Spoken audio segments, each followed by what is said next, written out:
So here is something I never thought I would say out loud. My wife walked in one evening and told me she was quitting her job to sell pictures of her feet on the internet. I'll give you a second to let that land. This is my wife. She has a bachelor's degree in marketing. She worked for a solid company. She made $62,000 a year. She had health benefits, paid time off, and a 401k with company matching. A real career. A stable job. And she decided to walk away from all of it to sell foot photos online. And somehow, she expected me to clap and cheer. Let me rewind a bit so this makes sense. We have been married for 3 years. I am 33 years old. She is 27. We were both professionals. I work in finance. She worked in marketing. Together, we made around $100,000 a year. We were not rich, but we were doing fine. We had a plan. We were saving for a house. We followed a budget. We split expenses based on income, about 70% from me and 30% from her. No drama. No money fights. Everything felt steady. That all changed about 6 weeks ago. She came home from work one night and said, very casually, "I am putting in my 2-week notice tomorrow." I looked up from my laptop and said, "What? Why?" I asked if something bad happened at work. I asked if there was an issue with her boss. I was honestly worried. She just smiled and said, "I am making a jump." A jump to what? That was my next question. She told me she was going into content creation full-time. I closed my laptop and looked straight at her. I asked her what kind of content she was talking about. That is when she told me she had been building an audience on OnlyFans and a paid Snapchat account. Then she said, like it was nothing, "I am already making almost $2,000 just from selling pictures of my feet. Once I quit my job and focus on it full-time, I can probably triple that." I did not say anything. I just sat there, staring at her, trying to understand how my life took this turn so fast. I asked her straight up, "Wait, you have an OnlyFans account?" She said yes, and told me she had been doing it for 3 months already. She said it started as a side thing, something small, but now it was really taking off. I asked her what exactly she was posting. She said it was just pictures of her feet. Nothing sexual. Nothing else. Just feet. She told me it was empowering and made her feel in control. I had to pause. I honestly needed a minute to let that sink in. My wife had been running an OnlyFans account for 3 months and never once mentioned it to me. I asked her why she did not tell me earlier. She said she wanted to make sure it actually worked before bringing it up. Now that it was making money, she said it was proven. And because of that, she was quitting her job. She said she was becoming a full-time content creator. She told me it was passive income. She said she only had to post a few times a week and the money would just come in. I told her that was not passive income if she still had to keep creating content. She argued back that it was way more passive than working a 9-to-5 job. I took a breath and tried to stay calm. I told her we needed to talk numbers. I asked her how much she was making per month. She said around $3,000. So I said, "That is $36,000 a year."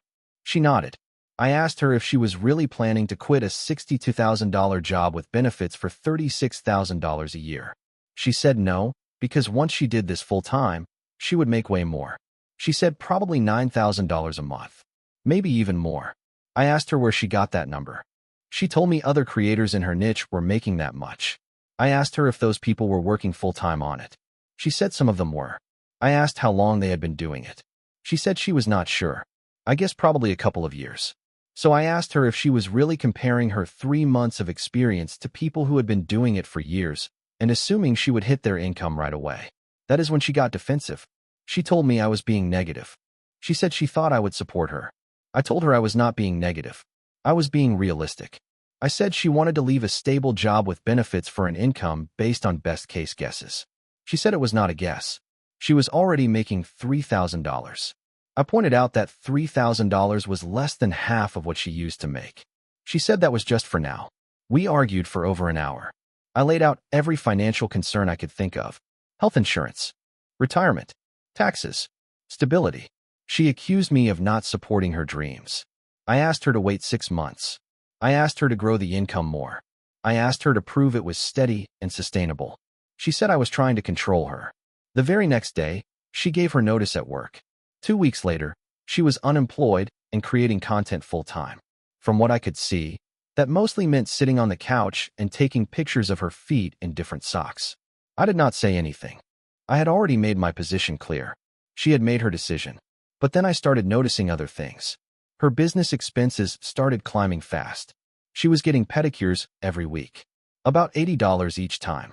She was constantly buying new nail polish, $30 to $50 here and there. She bought new socks, ankle jewelry, and photo props. That added up to another $100 to $200. She bought a ring light for $150, then a better camera for $800, then professional photo equipment for another $400. She was spending hundreds of dollars every single week. I finally asked her how she was tracking all these expenses for taxes. She looked confused and asked what I meant. I told her she was self-employed now. She needed to track business expenses for tax deductions. I asked if she was keeping receipts. She said no, not really. I told her she needed to start immediately. I told her she also needed to set aside money for taxes. I explained that self-employment tax alone is about 15% plus regular income tax.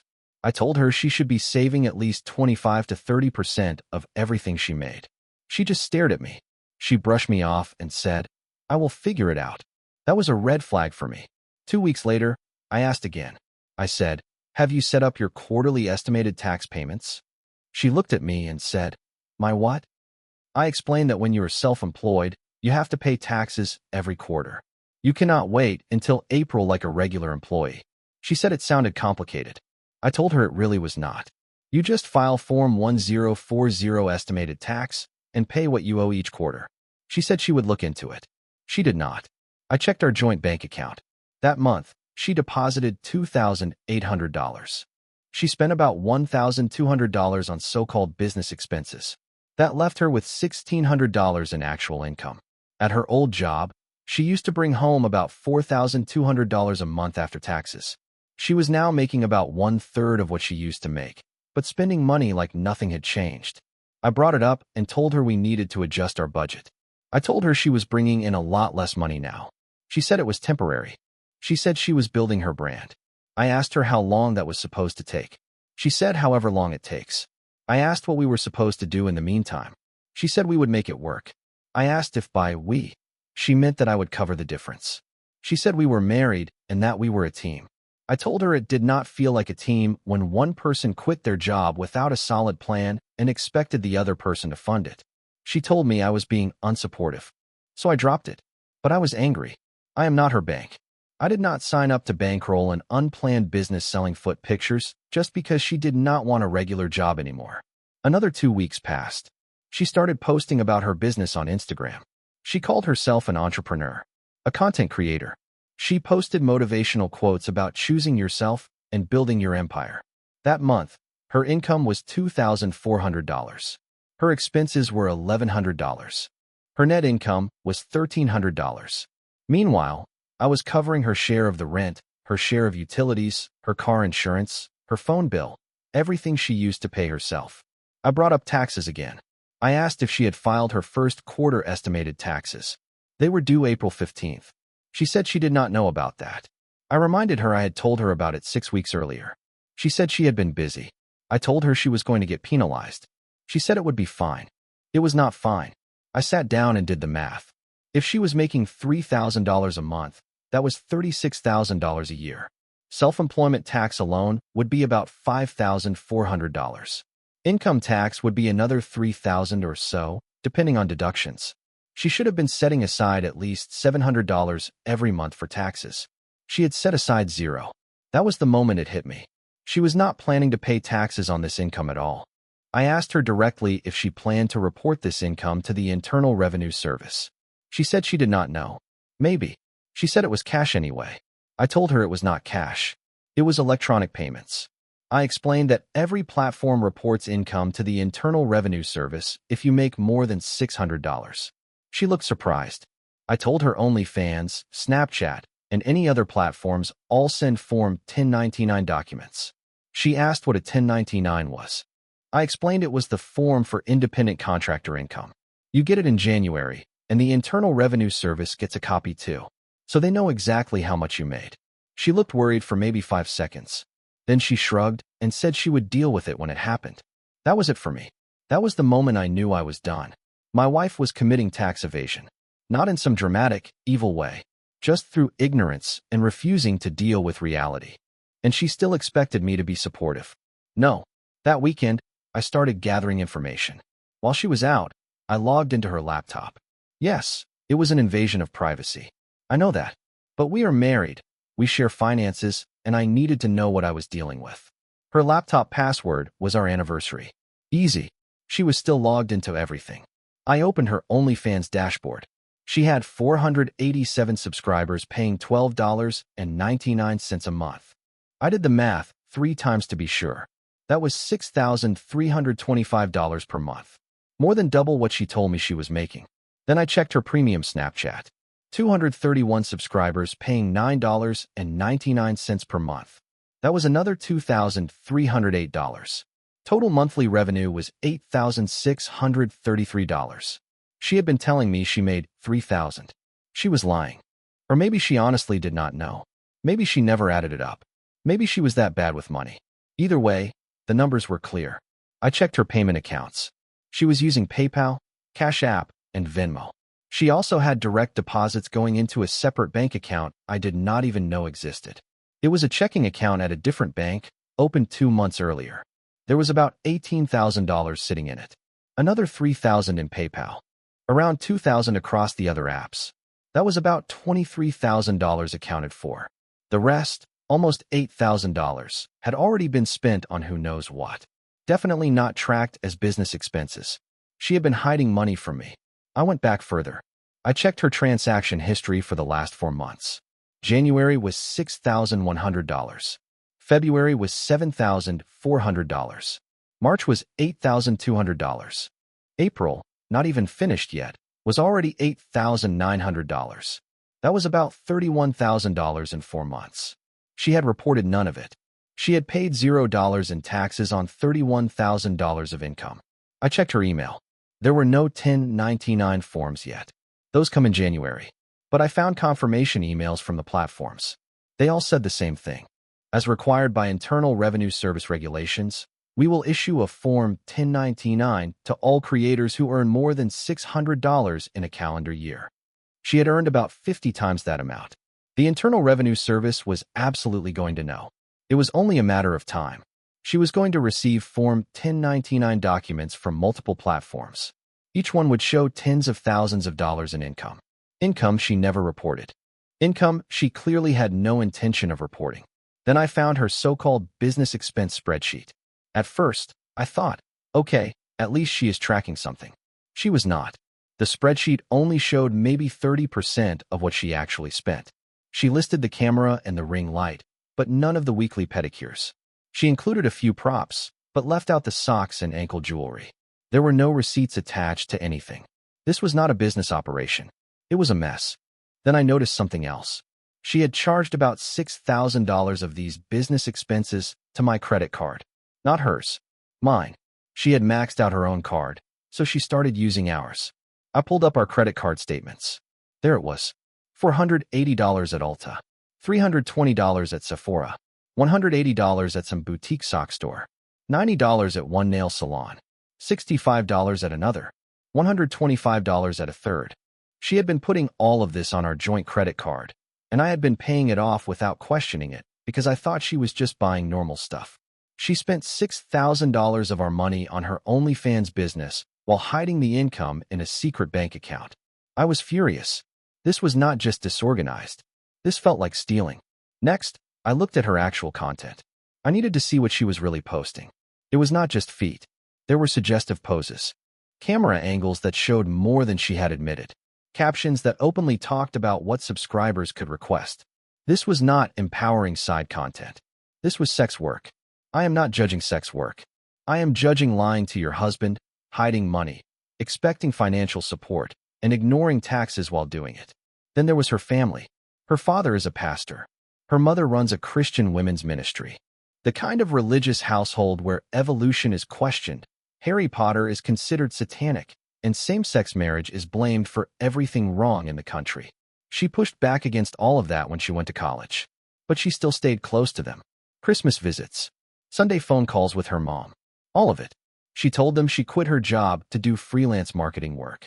They had no idea what she was actually doing. That Sunday night, I made my decision. Monday morning, She left for a coffee shop to work, which really meant taking pictures of her feet in cute socks. The second she walked out the door, I started moving. First, I created a burner email address. I sent an email to her father's church email, which was publicly listed on the church website. The subject line was simple: about your daughter, Jessica. In the body, I wrote that I thought he should see what his daughter was actually doing for work. I explained that the content was publicly available on a website called OnlyFans, where she sold adult content. I attached 10 screenshots from her OnlyFans account. Her face was visible in some of them. Nothing graphic, but definitely suggestive. Enough to make the point. I sent it. Second, I filled out Internal Revenue Service Form 3949-A, the tax fraud referral form. I entered her name, her social security number from our joint tax returns, and our home address. In the description, I explained that she had been operating an OnlyFans account and a premium Snapchat account since January of the current year. I listed that she had earned approximately $31,000 between January and April. I noted that she had not filed quarterly estimated tax payments and had not reported any of this income. I also included that she had stated she did not plan to report the income because she believed it was cash income, which was incorrect. I recommended an audit. I attached screenshots of her account dashboards showing revenue, along with screenshots of payment deposits. I submitted everything through the Internal Revenue Service website. Third, I documented everything. Screenshots of her OnlyFans income. Screenshots of her Snapchat income. Screenshots of our text conversations where I asked about taxes and she brushed me off. All of it. I saved everything to a cloud drive she did not have access to. Then I logged out, cleared the browser history, and went to work like it was a normal day. That evening, she came home around 6. I asked how her day was. She said it was good. She told me she had a really productive photo shoot. She smiled and said she thought she was going to hit $10,000 that month. I looked at her and said, "That is great news." She smiled back. She looked genuinely happy. I felt nothing. 2 days later, her father called while I was at work. Right after that, my wife called me. She was completely hysterical. She said, "My dad saw my OnlyFans." I asked how. She said she did not know. Someone sent him screenshots. He called her, told her she was a disgrace, said she was going to hell, and told her he never wanted to see her again. I made the right sounds. I told her that was awful. I told her I was sorry. She said her mother was devastated. Her mom cried, said nothing else, and hung up. Now she would not answer calls. I asked if she had any idea who might have sent it. She said no. She said maybe someone from high school. Maybe someone who hated her. She cried for an hour. She called her parents 4 times. They did not answer. I ordered pizza. I ate it while she sobbed on the couch. 3 weeks later, a letter showed up. An envelope from the Internal Revenue Service. Addressed to her. She opened it at the kitchen table. I was making coffee. She said, "What the hell is this?" I asked what it was. She said the Internal Revenue Service was auditing her. She read the letter out loud. A notice of audit for the current tax year. They had received information suggesting unreported income.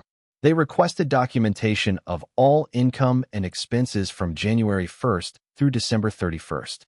She panicked. She asked how they even knew. She said she had not filed anything yet.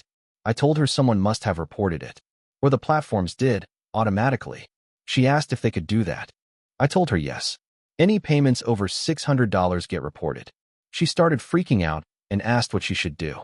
I told her she needed a certified public accountant or a tax professional. She said she could not afford one. I told her then she would have to deal with the audit herself. She said she did not know how. I told her she probably should have thought about that before quitting her job and ignoring taxes. She looked at me like she had never seen me before. She asked if I was really not going to help her. I told her help her with what? I was not a tax professional. I said I knew enough to know she was in serious trouble. She asked why I was being like this. I told her I was tired. Tired of fixing her problems. Tired of being expected to clean up her messes. I told her she chose this. She quit her job. She did not pay taxes. She lied to me about her income. Now she had to deal with the consequences. She said she did not lie. I reminded her she told me she was making $3,000 a month. She was actually making over $8,000. Her face went white. She asked how I knew. I told her I looked. She accused me of going through her things. I said yes, because she was lying, spending my money, and hiding income. She said I had no right. I told her I absolutely did. We were married. Her financial decisions affected me. She said she could not believe I spied on her. I said I could not believe she committed tax fraud and expected me to support it. We stared at each other. Then she quietly asked if I reported her to the Internal Revenue Service. I said yes. Her mouth dropped open. I told her I also sent her content to her father. She did not speak for a full 10 seconds. Then she asked if it was really me. I told her yes. I sent the screenshots. That is how he found out. She asked why. I told her she needed a reality check. She was living in a fantasy where she could quit her job, hide income, spend my money, and face no consequences. I told her I gave her consequences. She said she was my wife. I told her she treated me like a bank. I told her I was done. She said I ruined her relationship with her parents. I told her no. She did that herself. She chose to do sex work. That was her choice. But she also chose to lie to people she knew would care deeply. That part was on her. She argued that it was not sex work. She said it was just feet pictures. I told her she posted suggestive content and took requests for money. That is sex work. Own it or do not do it. She was shaking. She said she wanted a divorce. I said fine. I told her I had already talked to a lawyer. That part was not true, but it would be true by the end of the day. She moved out 3 days later and stayed with a friend. Her parents still do not speak to her. The audit is still ongoing. From what I understand through our lawyers, she owes around $11,000 in back taxes, penalties, and interest. She is trying to set up a payment plan. Her OnlyFans income dropped hard after she had a breakdown and stopped posting for 2 weeks. She is posting again now, but her subscribers are way down. She had to get a regular job. She works retail now, makes $16 an hour. We are divorcing. No kids. No shared property. Just a lease that ends in 3 months. Pretty clean. Her friends think I am a monster. Her family would probably think the same if they knew. My friends think the whole thing is unbelievable. My family thinks I handled it poorly, but they understand why I did it. I do not really care what anyone thinks. Here is the truth. I did not ruin her life. She ruined her own life. She chose unstable income over a stable job. She chose not to pay taxes. She chose to lie to me. She chose to spend my money without asking. She chose to hide her work from her parents while still taking their support. Those were her choices. I just made sure she faced the consequences. Could I have handled it differently? Sure. I could have had another serious talk, given her an ultimatum, walked away quietly. But I was done talking. We had already talked. Many times. She ignored all of it. Sometimes people need to hit bottom before they change. I just sped things up. Reporting tax fraud is not cruel. It is legal responsibility. The parent part is what people argue about. Maybe that went too far. But from my view, she was lying to them while still benefiting from their love, their help, and their money. That is using people. I made it impossible for her to keep doing that. Was it harsh? Yes. Was it wrong? That depends who you ask. Do I feel bad? Not really. I feel bad the marriage ended. I feel bad we could not be honest with each other. But I do not regret my actions. She chose herself. Now she gets the real version of entrepreneurship. Taxes. Consequences. No safety net. I am moving on. I found a new apartment. Smaller. Cheaper. Quiet. It is mine. The divorce should be final in about 6 months. She can keep her online empire. I will keep my sanity and my savings. Fair trade.